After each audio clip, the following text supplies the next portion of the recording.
Hey everyone, welcome to Two Old Ladies That Bet and Stuff, where we make sports betting fun and easy. Our goal here is to give you a proven sports betting strategy with little investment, and we try to give you all the tools of the trade that is out there for your sports betting due diligence. So today we have, again, Dave Bartoo.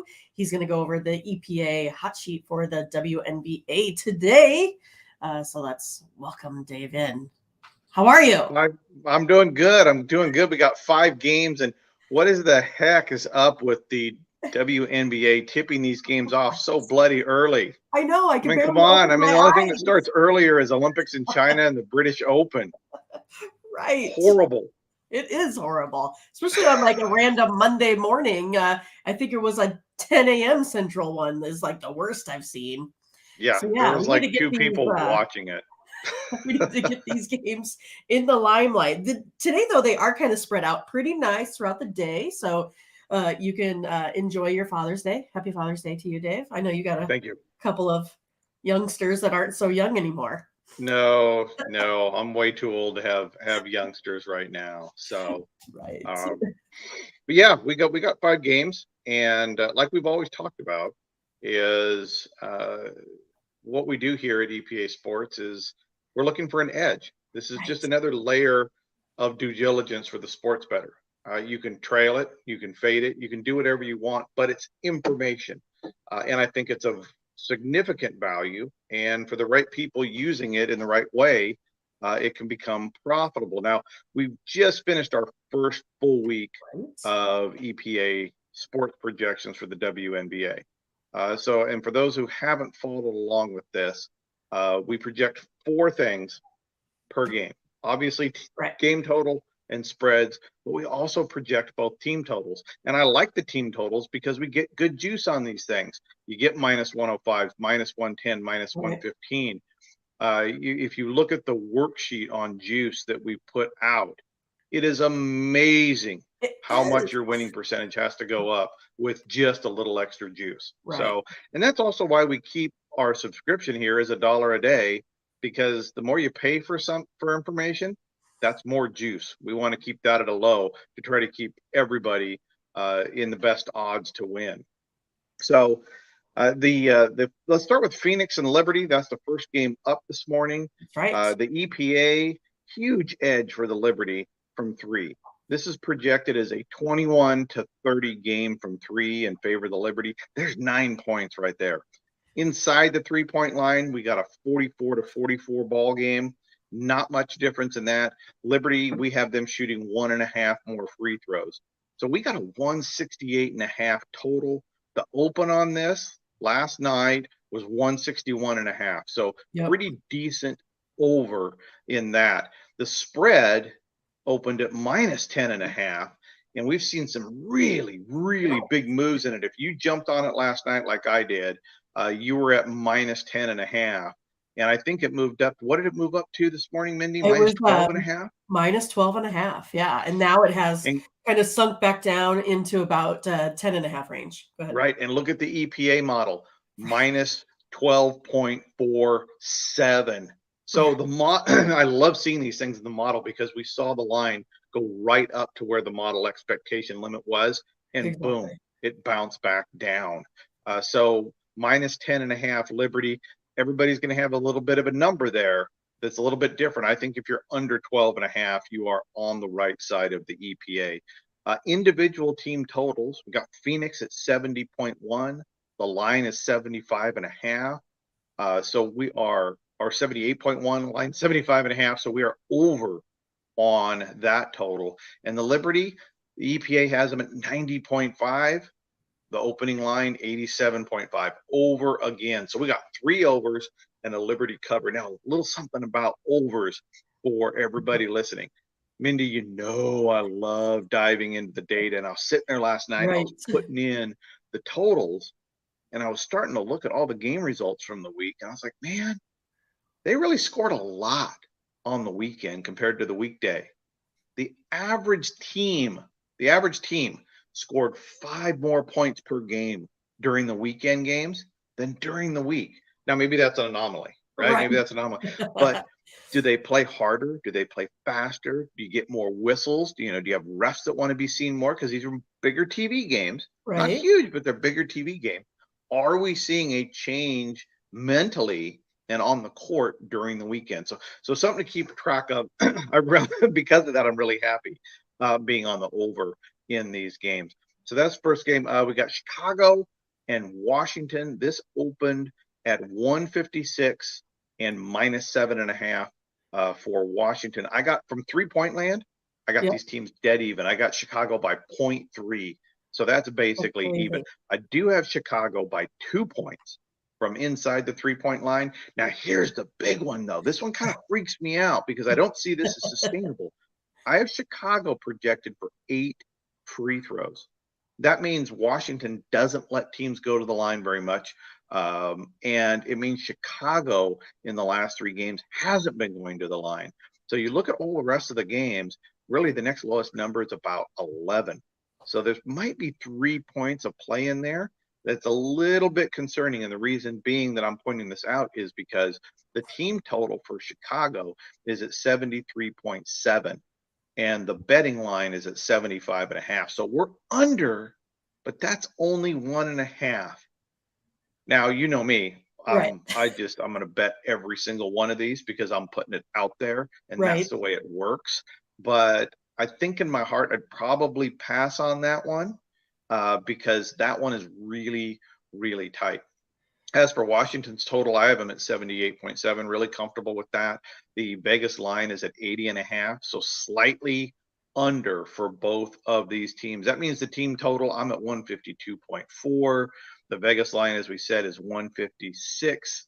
So we're under that one as well. So opposite of the last game. This should be a pretty shitty game to watch. Well, it's one of those things that when you really there's concerns on both sides with personnel issues, right? So the bench is really limited there for the Mystics, and Copper's been out for the Sky there too. And it's one of those that a lot of probable players in this one. So I don't necessarily mind the under here. Right. But you're making a good point for everybody listening is I don't watch the games. Right. We don't track injuries or any of that crap. Okay. Don't have time for it. Right. When you're doing all of this stuff and this gets batshit crazy. I mean, this is a little easier in the NBA. NFL is really easy because we only have 1 game a week. NBA season, nuts. NHL, batshit nuts. Right. You'd go right. crazy I mean, trying to there's wait stuff going on players and personnel. Yeah, I get it. Right. So that's a reminder to anybody tailing or fading this stuff is there's no injury accounted for in here. Okay. We feel that's baked into the Vegas line already. All the time. And it's up to you to track those injuries. So, but good point on the injuries. You can see that the Washington and Chicago is limited. So we're under on all 3 aspects of the game. I have Washington by 5.1. The line is 7.5. So we're sitting right on that. So the lean, though, is still going to be Chicago plus 7.5. One more game just to keep everything within the proper timelines is Atlanta and Indiana. I got Atlanta killing Indiana from 3, 9 points right there. If you look at the actual projected number, it's almost 10 inside the 3. Pretty even. A lot of free throws in this game. 18 for Indiana, 17 for Atlanta. High scoring. I have this as the highest scoring game on the board. 92.4, 86.4 Indiana. And both of these teams are over because this is basically a pick'em game. It's Indiana by a point right now. Yeah. So you're just picking the winner. Obviously, the model has Atlanta by 6. So I'm leaning Atlanta +1. And the total for both of these teams is sitting at 82.5. I got both of these teams over 82.5. So back to the triple over the Fever, surprisingly. And the road cover. Yeah. That's what I said, Boston, she's been playing lights out here lately for the Fever. And that's kind of surprised a lot of folks. But you have Haley out there for the Dream, and the Dream might be contenders this year in the WNBA. Again, these are facts maybe you don't care so much about. You're talking Sanskrit. I have no idea what you're saying. Not a damn thing. Yeah, I barely even know these mascot names, and when I looked at all of them, I'm like, dude, like 6 of these names are just stupid. I'm not even going to bother trying to remember this. I know Indiana and Atlanta as ATL and IND. That's Right. it. That's it. That's all you need to know, right? And how well they shoot from 2 and how well they shoot from 3, and their pace of play. And that's what I said. I always was missing the pace part. And so I'm glad that you came into my life and I found your hot sheet there for sure. I mean, I look at it throughout the WNBA hot sheet. You can get your own. Well, you know something, you can get them early. Right. For those interested in it, we do every single game. The hot sheet is out as early as I can. In fact, we'll post the hot sheet before the lines even come out.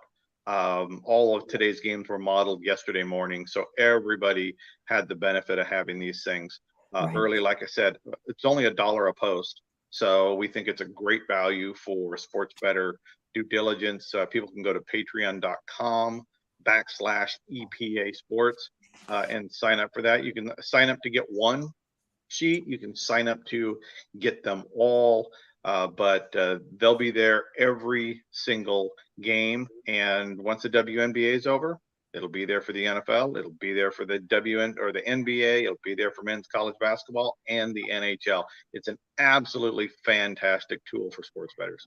Yeah, I love it because basically what I do is I take my modeling that I do, I take your hot sheet, I compare those, I find those consensus plays. But anymore, I'm getting to where I'm like you, right? I'm just going to make all the bets of the day. It's too good to give up. And I know you were talking about even team totals where they've been, setting. So tell us a little bit about those. Yeah, well, the hot one last week was the road team totals. It went 12-3 on 15 games last week. So no rhyme or reason, right? The cards just fell that way. The weak side was the flip side. The home teams went 6-10 on Right. team totals. Now combined, we're up money, right? The entire week was 36-26. That is a 56% clip. It's not rock star, but how many sheets out there have, what is that, 64 bets in a WNBA week and produce those kind of numbers. But again, this isn't for betting everything. This is for better due diligence. True. I just really feel good about recommending a product that on its own is turning a profit. Exactly. Well, Dave, again, thanks. I know we're going to do this as often as we can. It looks like the next couple games here come out on Tuesday, I believe. So maybe folks can make sure they go ahead and set their reminders for the Two Old Ladies at Bet channel. Go ahead, like, subscribe. And again, click on that bell so you get the latest notifications from us and from Dave. So thanks again, Dave, for being here. We will see you, Tuesday? Can you Tuesday. make it? Well, the hot sheet will be out Monday, and we'll do this again on Tuesday. Appreciate you. Thank you very much. Take care. We'll see you.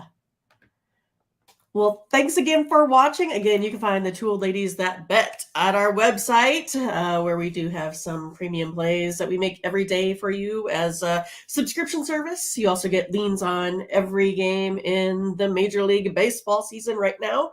And then, of course, you can find us on all the social media, Twitter, Instagram, Facebook, TikTok, Reddit. So don't miss out. We'll see you guys later. Have a good day. Bye-bye. Happy Father's Day.